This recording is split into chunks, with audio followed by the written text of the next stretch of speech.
आप सुन रहे हैं Bahá'í World news service. Ng paglilingkod kay Bahawi.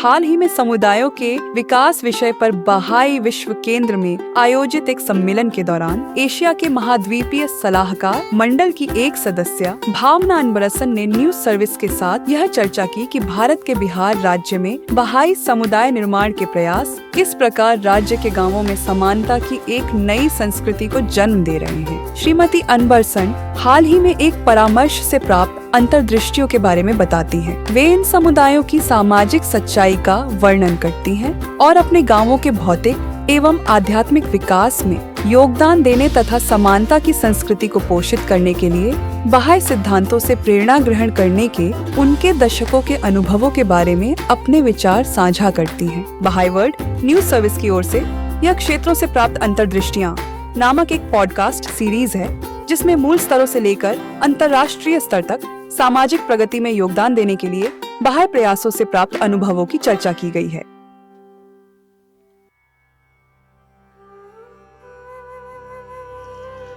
हम जिस सम्मेलन में थे उसमें बिहार राज्य के 4 गांव के प्रतिभागी थे। इन गांव में ऐसे बहुत से परिवार हैं जो विभिन्न तरीकों से यह सीख रहे हैं कि बहावला के सिद्धांतों को अपने जीवन में लागू करने का क्या अर्थ है। वे प्रार्थना के लिए एकत्र होते हैं।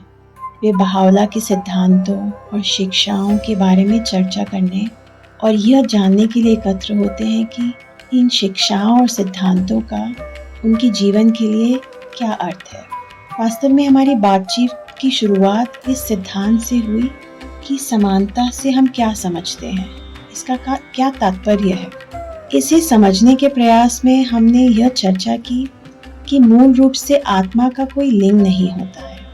हमारे रूप और आकार हमें अपने शरीर से मिलते हैं, और यह कि प्रत्येक आत्मा का जन्म कैसे होता है, भले ही वह किसी विशेष परिस्थिति में और इतिहास के एक विशेष समय में जन्मे, लेकिन ईश्वर की दृष्टि में हर आत्मा एक समान है।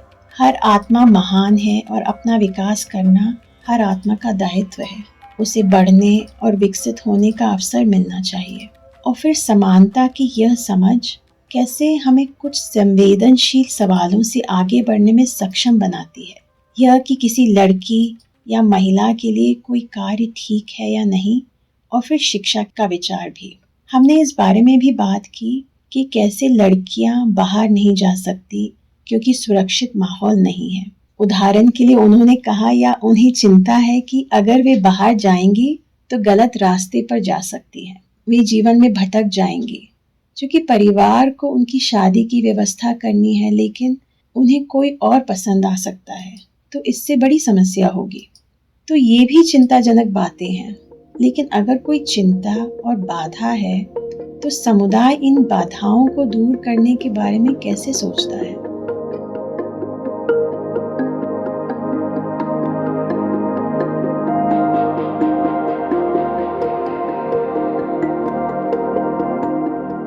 हम गांव में उनके लिए शिक्षा जारी रखने का अवसर कैसे उत्पन्न कर सकते हैं। गांव में जब हम किसी व्यक्ति की बचपन से लेकर 18 से 20 साल तक की जीवन यात्रा का वर्णन करने का प्रयास करते हैं तो ये कैसे दिखता है। 3 साल की उम्र तक अधिकतर बच्चे अपनी माँ की देखरेख में रहते हैं और अपने परिवार के इर्द गिर्द रहते हैं। उसके बाद 5 साल के बच्चे के लिए उनके पास क्या विकल्प है। जीवन के लिए उनकी तैयारी के संदर्भ में जब वे आगे बढ़ते हैं, प्रगति करने में सक्षम होते हैं, तो उनके लिए आध्यात्मिक शिक्षा और फिर एक अच्छी अकादमिक शिक्षा प्राप्त करने के लिए क्या अवसर है, जहां विभिन्न विषय पढ़ाए जाते हों। और फिर 18-20 साल की उम्र तक क्या विकल्प है। और उसके बाद हमें अपने आप से पूछना पड़ा कि क्या यह वर्णन लड़कों और लड़कियों दोनों पर लागू होता है। और जब हम यह सवाल पूछते हैं तो यह एहसास होता है कि एक खास उम्र से लड़कियों के जीवन का वर्णन बदलना शुरू हो जाता है। कुछ गांवों में अभी भी कम उम्र में विवाह कर देने की प्रथा है, और उन्होंने बताया कि 8वीं या 9वीं कक्षा में ही लड़कियों को स्कूल जाना बंद करना पड़ता है। उदाहरण के लिए कुछ गांव में प्राथमिक स्तर तक के विद्यालय हैं, फिर उनमें से कुछ में माध्यमिक स्तर तक के विद्यालय हैं, लेकिन जहाँ तक हाई स्कूल की बात है वहाँ गांव में नहीं है, उन्हें दूसरे गांव जाना पड़ता है। अब चूंकि वह गांव में नहीं है तो उससे यह तय होता है कि परिवार अपनी लड़की को दूसरे गांव में भेजना चाहेंगे या नहीं, क्योंकि उन्हें सुरक्षा और हिफाजत की चिंता है। और फिर उच्चतर माध्यमिक और स्नातक शिक्षा के प्रवेश में के संबंध में लोगों का एक छोटा सा प्रतिशत ही वास्तव में इस दिशा में अग्रसर था। इसलिए यह पूरा विवरण हमारी समझ के लिए बहुत उपयोगी रहा। हालांकि हमने एक लंबा सफर तय किया है, लेकिन अभी भी बहुत दूर जाना बाकी है। हमारे पास युवा लड़के हैं जो शिक्षा के लिए बाहर जा रहे हैं, लेकिन लड़कियां बाहर नहीं जा पाती हैं। हमने जो एक अन्य बात की वह स्त्री या पुरुष होने से जुड़ी कुछ धारणाओं और परंपराओं से जुड़ी थी। एक धारणा तो यह है कि जैसे ही लड़की पैदा होती है वह पराया धन नाम की वस्तु हो जाती है, जो ऐसा धन है जो आपका नहीं है, जो चला जाएगा। क्योंकि संस्कृति यह है कि जब कोई लड़की बड़ी हो जाती है और उसकी शादी हो जाती है तो वह ससुराल चली जाती है और वही उसका घर होता है, वही उसकी मंजिल होती है। और फिर उसके बाद अगर आप वाकई चाहते हैं कि लड़की खुश रहे तो आपको अच्छी जगह उसका विवाह कराने के लिए बहुत सारा दहेज भी देना पड़ता है।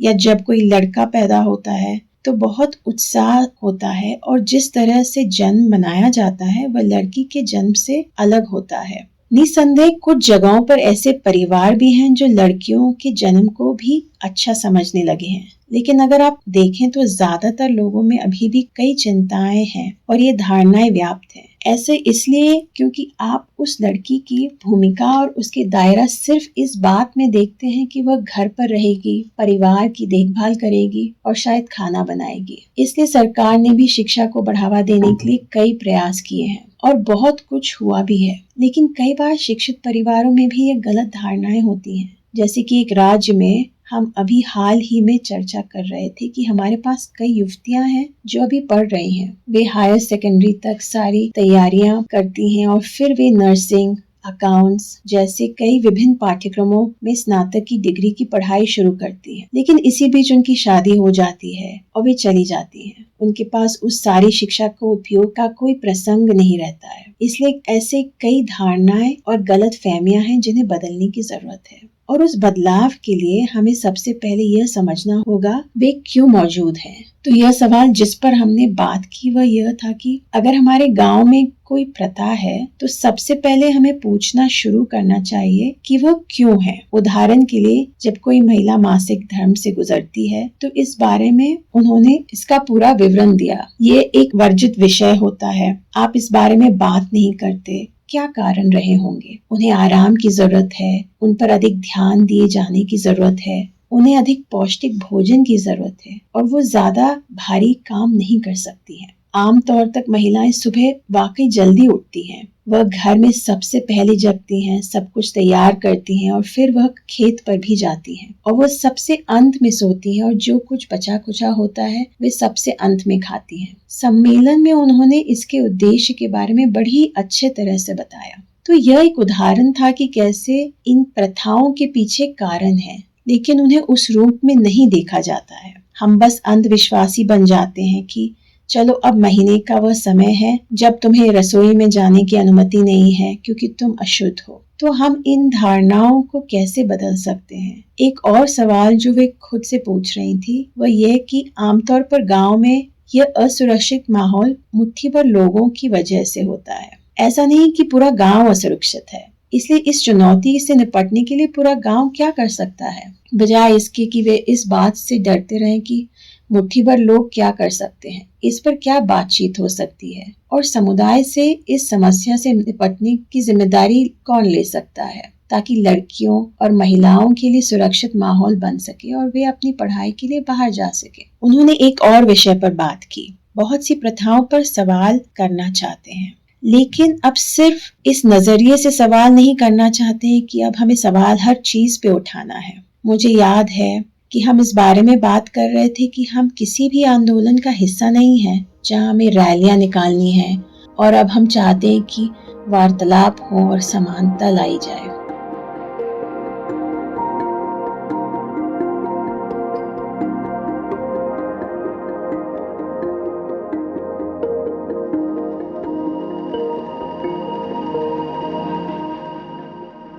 हमने इस बारे में बात की कि जीवन के इस सिद्धांत को बढ़ावा देने का क्या उद्देश्य है। जैसे कि यह एक ऐसा सिद्धांत है जो मानवता के जीवन को नियंत्रित करता है, जहाँ पुरुष भी और महिला भी है।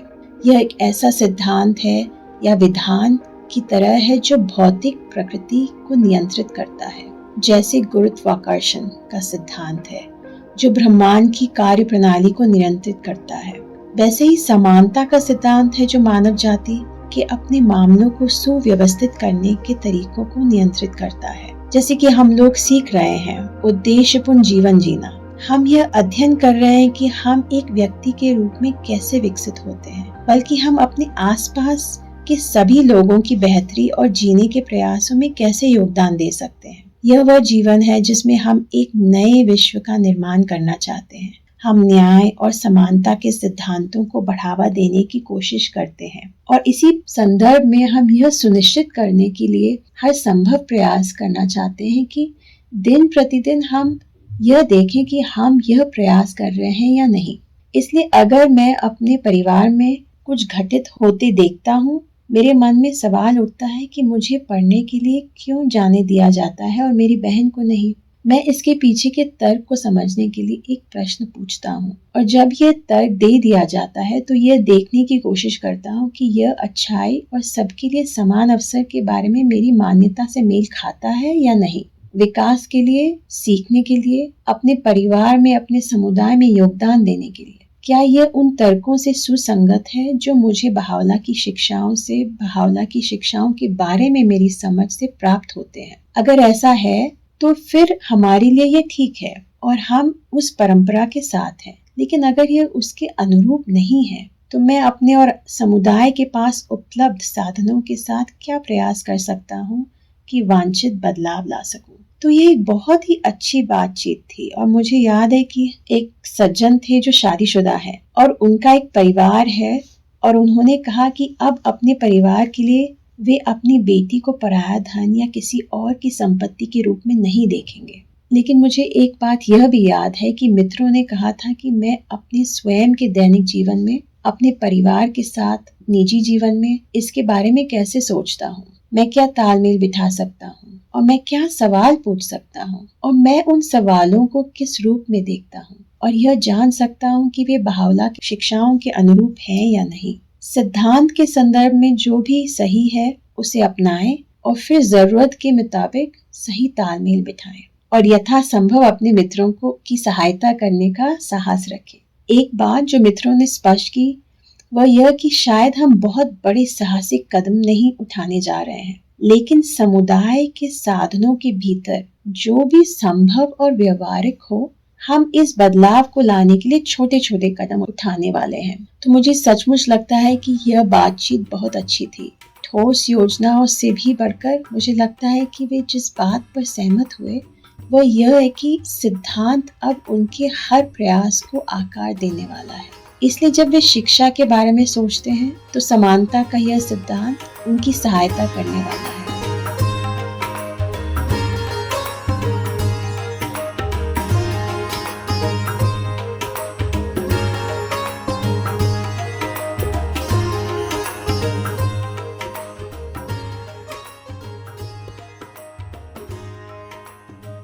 उदाहरण के लिए इस बारे में बात कर रहे थे कि अगर हमारे पास सीमित संख्याएं में शिक्षक ना हो जो समुदाय की अकादमिक या शैक्षणिक जरूरतों को पूरा कर सकें तो हमें क्या करना चाहिए।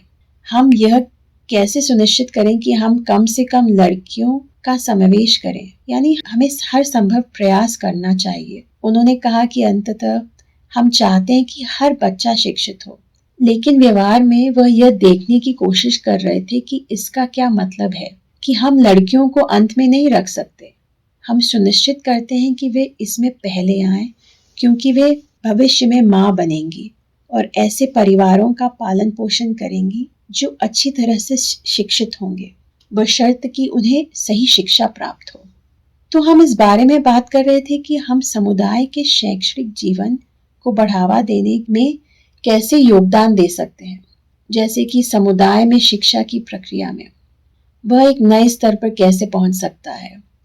यह यहाँ तक तो पहुंच गया है, लोगों ने स्कूल जाना शुरू कर दिया है, प्रवेश लेना शुरू कर दिया है, लेकिन अब हम अपने इस सक्रिय दृष्टिकोण को कैसे व्यापक बना सकते हैं कि यह केवल नौकरी की तैयारी के लिए नहीं है, और इस संदर्भ में युवा लड़कियों के लिए कैसे अवसर खुले हैं। उन्होंने इस बारे में विचार विमर्श किया कि कैसे गांव में युवाओं के लिए विभिन्न विषयों के अध्ययन समूह बनाए जा सकते हैं, जिसमें लड़के और लड़कियां भी शामिल हो सकती हैं। और जब गांव में अध्ययन समूह होंगे तो लड़कियों को बाहर भेजने की चिंता का समाधान हो जाता है। उन्होंने दूरस्थ शिक्षा में दाखिला लेने और तमाम पुस्तकों तक पहुंच प्राप्त करने की संभावना के बारे में भी बात की, बल्कि वे पुस्तकालयों की स्थापना की संभावना भी तलाशना चाहते थे, जहां लड़कियां एक साथ आएं और पढ़ाई करें। और फिर बिहार में एक बाह्य प्रेरित संगठन है जो शिक्षा के क्षेत्र में सहायता कर रहा है। तो यह संगठन अब इस बात पर भी विचार कर रहा है कि उनके लिए कॉलेज में प्रवेश पाने के लिए क्या विकल्प है और वे कौन से विषय ले सकते हैं। इस प्रयास में भी वे कैसे योगदान दे सकते हैं। अतः यह एक बहुत ही समृद्ध परामर्श था। मुझे लगता है कि यह राज्य के लिए एक बहुत नई बात थी, लेकिन यह भी एक बहुत ही उत्साहजनक अनुभव था कि यह एक ऐसा विमर्श है जो राज्य के स्तर पर शुरू हुआ है, लेकिन मित्रों ने कहा है कि अब वे वापस जा रहे हैं और देखेंगे कि इस बातचीत ने कितने अवसरों को प्रेरित किया है।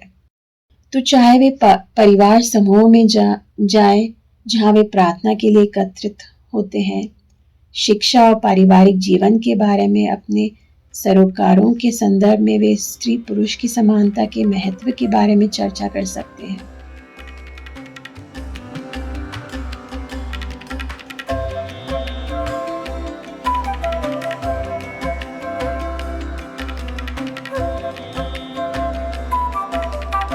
ऐसे अवसरों पर जहां युवा लोग साथ साथ हों, लेकिन अब उनकी अभिक्रिया पर कैसे प्रभाव पड़ेगा। मुझे लगता है कि इस बातचीत के इतने सुंदर तरीके से संपन्न होने का एक कारण यह था कि गांव के मित्रों में आपस में और साथ एक बहुत अच्छा विश्वास विकसित हुआ है। ये मित्रों के वे समूह हैं जो साथ साथ सेवा के पथ पर चल रहे हैं और यह जानने की कोशिश कर रहे हैं कि इस समुदाय के शैक्षणिक जीवन को बढ़ावा देने का क्या मतलब है। वे दैनिक आधार पर एक दूसरे की मदद कर रहे हैं, वे एक दूसरे के परिवारों की सहायता कर रहे हैं, परिवारों के बीच के संबंध सुदृढ़ हो रहे हैं, न केवल ईश्वर से प्रार्थना करने के लिए एकजुट होते हैं, बल्कि अपने परिवारों और समुदाय के जीवन संबंधी कुछ महत्वपूर्ण मुद्दों पर भी बात करते हैं और वो देख रहे हैं कि एक दूसरे की सहायता करने की उनकी क्षमता बढ़ रही है। उदाहरण के लिए कई बार ऐसा होता है कि कोई लड़की कक्षा में जाने के लिए बाहर नहीं निकल पाती है, तो इसका यह मतलब नहीं है कि उसे अकेला छोड़ दिया गया हो। ऐसे लोगों का एक समूह है जो आकर परिवार से बात करता है, कारणों को समझने की कोशिश करता है, परिवार को आश्वस्त करता है कि वे उनके साथ हैं। वे एक साथ जाते हैं क्योंकि वे अलग अलग काम करते हैं, एक दूसरे की सहायता करते हैं। यह विश्वास सही में बढ़ गया है और परिवारों के बीच संबंध मजबूत हो रहे हैं। अंततः मित्रों के समूह का हिस्सा बनना एक बहुत ही अच्छा अनुभव था जिन्होंने इस बारे में बात आरंभ की। आप पहाई वर्ल्ड न्यूज सर्विस की पॉडकास्ट सीरीज क्षेत्रों से प्राप्त अंतर्दृष्टियां सुन रहे थे और अधिक कहानियों और पॉडकास्ट के लिए news.pahai.org पर जाएं।